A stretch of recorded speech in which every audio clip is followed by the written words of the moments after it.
장송의 프리렌의 주인공 프리렌은 천년이 넘는 긴 시간 동안 살아온 엘프로 상대적으로 짧은 삶을 사는 인간들을 여러 차례 떠나보내게 됩니다. 그중 함께 마왕 토벌에 성공한 용사 힌멜이 노안으로 죽고 그의 장례식에 참석하고 나서야 자신이 그들을 알려고 하지 않았고 함께한 시간들의 소중함을 모른 채 흘려보냈다는 걸 후회하게 됩니다.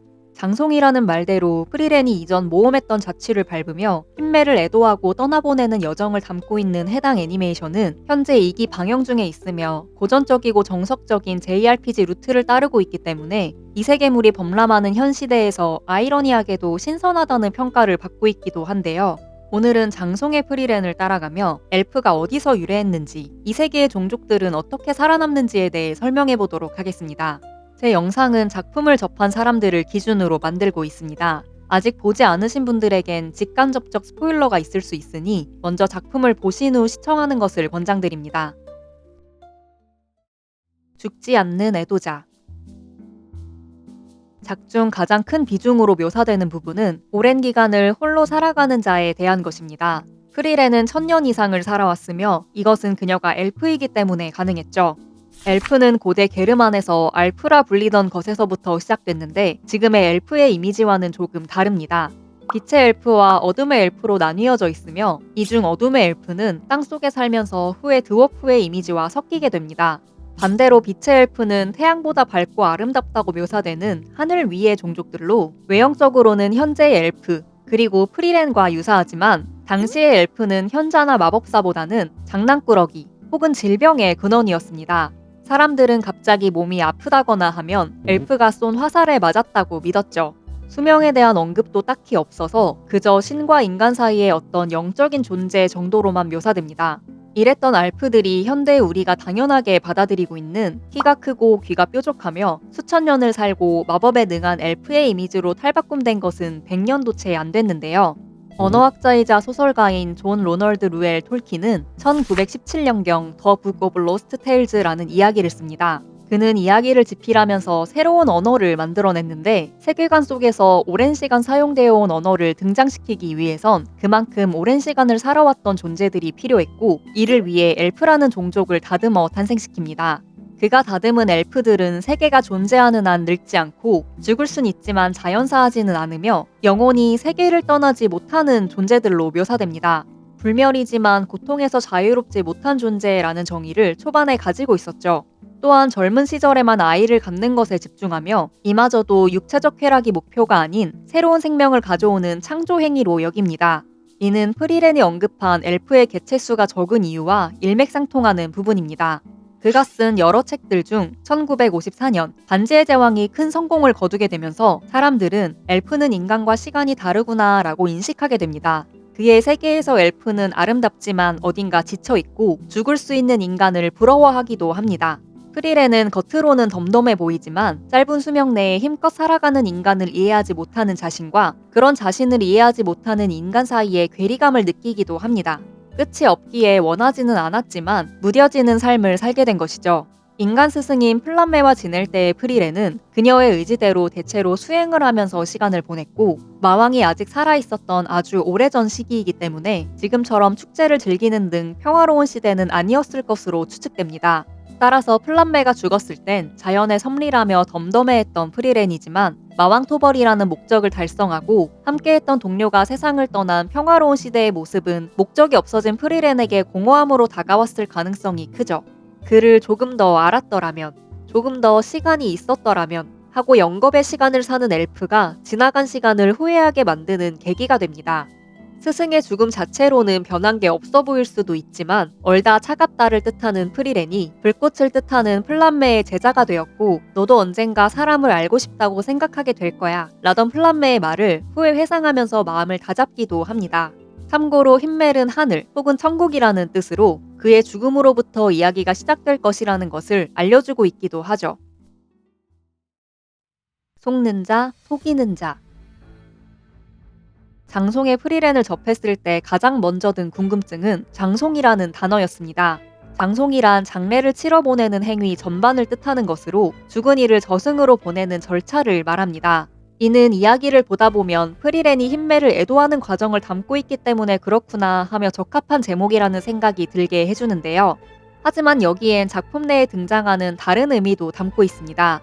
프리렌은 용사 파티와 함께 여행을 하던 중에도, 즉 흰매를 배웅하는 생존자의 입장이 되기 전에도 마족들 사이에서 장송의 프리렌이란 이름을 떨치며 두려움의 대상이 되었다는 부분이 있습니다. 이는 그녀가 이전 여행에서 마족들을 가장 많이 그리고 효율적으로 죽였기 때문에 인간이 아닌 마족들이 프리렌에게 저승사자라는 뜻의 별명을 준 셈이죠. 프리렌을 마주한다는 것이 곧 자신들의 장례식 날짜를 받는 것과 다름없다는 지독한 농담 같은 거랄까요? 작품 내에서 마족은 야생동물 같다고 묘사되며 자신들의 생존을 위해 인간을 속이는 방법으로 진화했습니다. 인간들을 상대로 어머니, 아버지, 평화, 가족 같은 단어를 쓰면 소통을 중요하게 생각하는 인간들은 칼을 거둔다는 사실을 학습했기 때문인데요. 하지만 1000년 가까이 이런 단순한 말장난에 인간들이 속아 넘어갔다는 건 말도 안 된다며 설정 구멍이라고 보는 시선도 있습니다. 인간의 흉내를 내는 마족처럼 실제 이런 식으로 생존을 도모하는 것을 의태라고 부릅니다. 다른 둥지에 알을 낳는 뻐꾸기가 대표적인 예라고 볼 수 있습니다. 뻐꾸기는 남의 둥지에 알을 낳고 그 알에서 깨어난 뻐꾸기는 원래 주인의 알을 둥지 밖으로 밀어내 죽입니다. 새끼 뻐꾸기는 입을 더 크게 벌리고 강하게 소리를 질러 어미에게 먹이를 요구하죠. 이는 생존 확률을 높이는 쪽으로 움직이는 자연의 섭리에 따라 어미가 먹이를 더 많이 주게끔 유도합니다. 인간은 뻐꾸기가 아니죠. 하지만 그럼에도 무시할 수 없는 진화의 법칙이 있습니다. 바로 속이는 자가 항상 유리하다는 것입니다. 과학적으로 볼 때 속이는 전략은 방어하는 전략보다 진화 속도가 빠를 때가 많습니다. 속이는 쪽이 속였다는 사실이 들키기 전까지는 최소한의 투자만으로 생존하고 번식하는 등 많은 것을 가져갈 수 있기 때문입니다. 속는 쪽이 대응책을 마련하기 시작할 때 이미 다른 방법을 준비하고 있는 중이기도 하고요. 장송의 프리렌에서 인류가 마족을 의심해서 무고한 희생자를 만들게 되면 치러야 할 사회적 비용은 매우 큽니다. 윤리적 붕괴 혹은 집단 내에서 반발이나 불신이 일어날 수 있죠. 또 의심으로 인해 마족이 인간을 공격한다는 선택을 내리게 되면 물리적인 피해 역시 감당해야 합니다. 반면 마족은 수백 번 거짓말을 하다가 한 번만 성공해도 인간을 잡아먹을 수 있습니다. 뻐꾸기에게 당하는 새들도 수만 년 동안 진화했지만 여전히 당합니다. 자기 새끼를 의심하는 개체보다 우선 먹이를 주는 다정한 개체가 종족 번식에서 더 유리했기 때문입니다. 인류 역시 타인의 말을 믿고 협력하는 본능 덕분에 신체적으로는 약하지만 문명을 세울 수 있었던 개체로 누군가를 의심하고 배척하게 되면 집단이 와해될 수 있고 이는 곧 생존의 문제와도 직결되기 때문에 본능적으로 거부하는 것이죠. 마족은 이런 인류 문명의 근간인 공감 능력을 역이용하고 있는 겁니다. 인류의 뇌 구조 자체가 말하는 존재를 마음이 있는 존재로 인식하도록 설계되어 있다면 이건 1000년이 아니라 10,000년이 지나도 극복하기 힘든 문제로 보입니다. 그래서 더욱 협력하는 인간들과 그저 개체 일로만 서로를 여기는 마족의 모습을 부각시켜 보여주고 있다는 생각도 들고요. 하지만 인류의 공감 능력을 이용해 기만해온 마족들은 결국 자신들과 같은 기만 전략에 속아 넘어갑니다. 마족이 가장 중요하게 여기는 가치, 마력의 크기가 곧 서열이라는 그들의 오만한 상식을 이용해 1000년이 넘는 시간을 마력 제어에만 투자한 속이는 개체, 스스로를 약자로 위장한 프리렌에게 속아 파멸하게 됩니다. 마족이 생존을 위해 언어를 흉내냈다면 프리렌은 마족을 멸절시키기 위해 약함을 흉내낸 셈입니다. 인생의 의미라는 게 거창한 마왕정벌이나 세상을 뒤바꿀 거대한 업적에만 있을까요? 1000년을 사는 프리렌에게 삶은 반복되는 긴 여행이었습니다. 타인과 그녀가 함께하는 시간은 그저 매번 바뀌며 스쳐 지나가는 에피소드 정도였죠. 하지만 프리렌이 선택한 두 번째 여정은 세상을 지키거나 다시금 마왕을 쓰러뜨리는 것이 아닌 그곳으로 향하는 길에 흰멜과 나눴던 추억을 회상하고 쓸데없어 보이는 꽃마법을 제자에게 가르쳐주는 것이었습니다. 우리는 성공이라는 종착지에 도착해야만 삶이 완성된다고 믿으며 달려가지만 장송의 프리렌은 삶의 의미란 도달할 목적지가 아니라 그 목적지를 향해 걷고 있는 지금에 있다고 말합니다. 저는 미믹인 걸 알면서도 혹시 귀한 마도서가 들어있지 않을까 하며 상자에 머리를 들이대고 보는 프리렌의 엉뚱한 모습을 볼 때마다 좋은 의미로 여러 감정이 드는데요. 상자를 열었더니 보물이 나왔다는 결과보다 이번엔 뭐가 들었을까 하며 설레는 마음으로 상자 앞에 무릎을 굽히는 그 순간에 훨씬 더 많은 가치를 두고 있는 캐릭터처럼 보이기 때문입니다. 물론 먹히고 있는 프리렌이 그냥 너무 귀엽기도 하고요.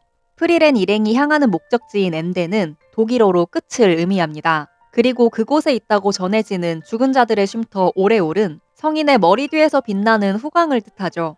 아직 2기가 방영 중에 있어서 오래오래 당도했을 때 어떤 이야기가 이어질지 기대 반 설렘 반으로 시청하고 있습니다.